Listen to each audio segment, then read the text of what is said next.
What I'd like to do today is to talk indeed a bit about, well, I think parts, certainly societal aspects, but also where technicalities actually play a very important role, notably when you actually go to using the cloud for a lot of things.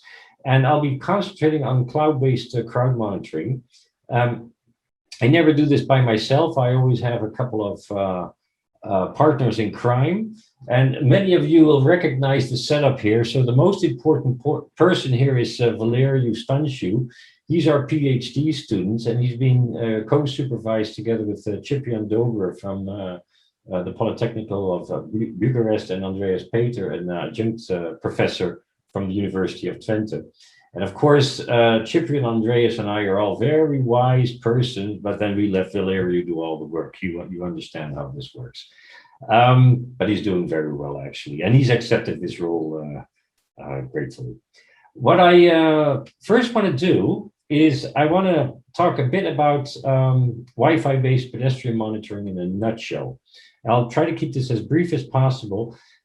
This is, by the way, still a sensitive topic. Only it was by pure coincidence about an hour ago, I got a message from the municipality of Enschede, which is host to our university, that they just got a fine of 600,000 euros for basically doing Wi-Fi based pedestrian monitoring, but not the right way.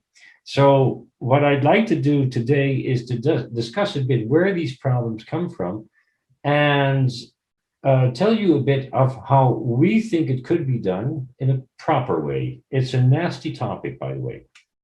Okay, I'm going to keep some things. Oh, by the way, we're not with too many people, and I'll try to keep the an eye on the chat.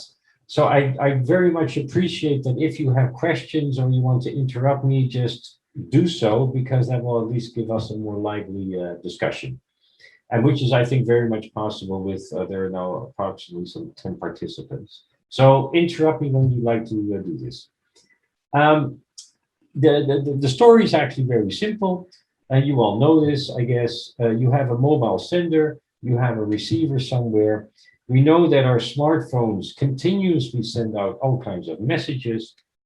And these messages are characterized by the fact that they have a destination address, and of course, they have a source address.